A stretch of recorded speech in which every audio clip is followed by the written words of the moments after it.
Hey guys, JD presents 9345. Today we'll be reviewing one of actually my favorite Lego sets Legos ever made. All time.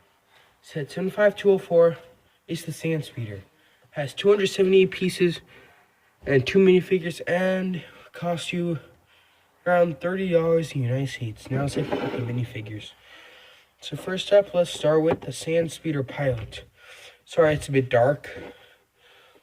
Let there be light. So here's the Sandspeeder Pilot.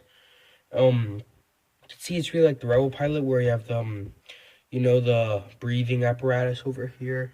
You have the jumpsuit like thing over here. She has a red helmet, which is really cool. They don't usually have those.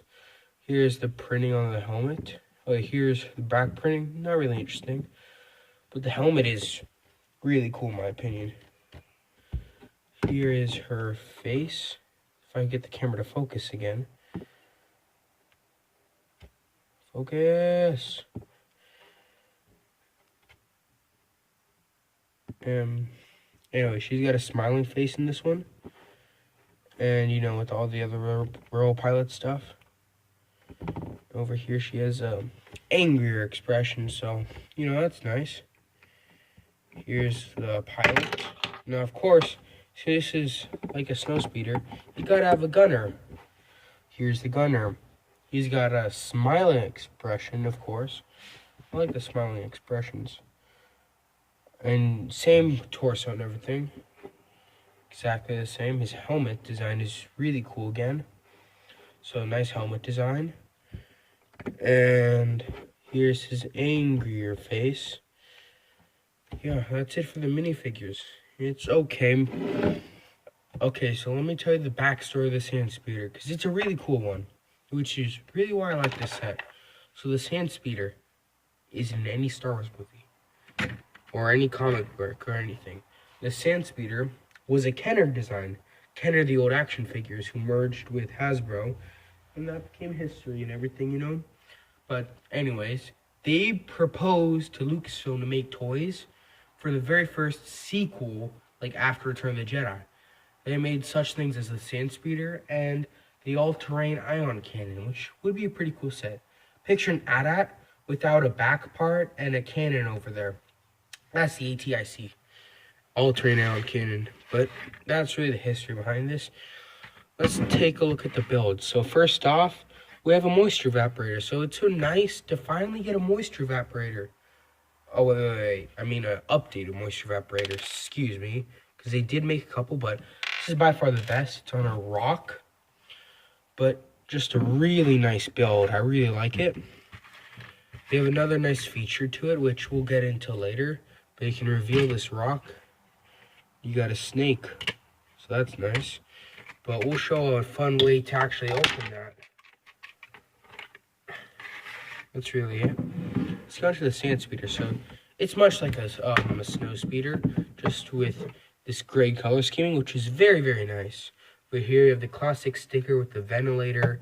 On each wing, you have this sticker. And that's really it for stickers, which is nice. You have this printed piece up here, which is again very, very nice. You have two guns over here. I'll get into that stuff later. I just want to get inside. So here's how it looks for me inside. And here's where complaint happens. Right over here, they have a lot of exposed greens and everything like that. So I really do not like that. But it's a good place to hold blasters. And it goes in like that. So you put in the gunner. The gunner area just doesn't have any studs attached to it. So he just fits in like, you have to kind of move his arms up again, but it fits in like that. The pilot has got two studs, as you can see. So let's take her gun. I like to put this in like that. So that's how they look inside. She has a printed control piece, and he does as well. They both have printed control pieces, which is, again, very nice. One more thing I forgot to show is they can also open up just like that. you know, just like in the real movie. But for Lego purposes, we just do it like that. And these are the flaps that they use to actually turn vehicles like this.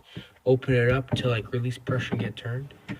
Anyways, let's look at the weaponry. So back here you have a backwards facing cannon. It's got a pretty big arc, which is pretty nice, and it's a stud shooter. Basically, if you press this gray part, boom, it fires out a stud. I actually got that one. And then you put it in, stud facing down. You can actually take this out and get a minifigure to hold it. So that's nice, you know. That's it to that. Over here, these two primary cannons have spring-loaded missiles. They work very well, and they're really well concealed. So you press this down to fire. Sorry, show that again. Press this down. It fires just like that. And to reload it, you just press it in. Now here's something really cool. So you can get this and use these spring-loaded shooters.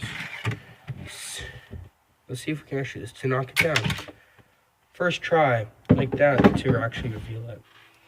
So that's very nice. One other complaint is that I wish that maybe in here instead they'd have gems or something. You know, that'd make it worth actually opening, you know. But you can always add that in with your own pieces. Let's hear the final verdict. $30 for this is a pretty good deal, in my opinion. Especially with today's standards, a speeder and a moisture evaporator can do a lot with that. And I really like how Lego actually made this. It's kind of like, in my opinion, like a toy hug, where it's like Kenner and their prototypes are just passing down to the next generation in this way with Lego, which I think is really, really cool. I give this at a B+. See you guys in the next video.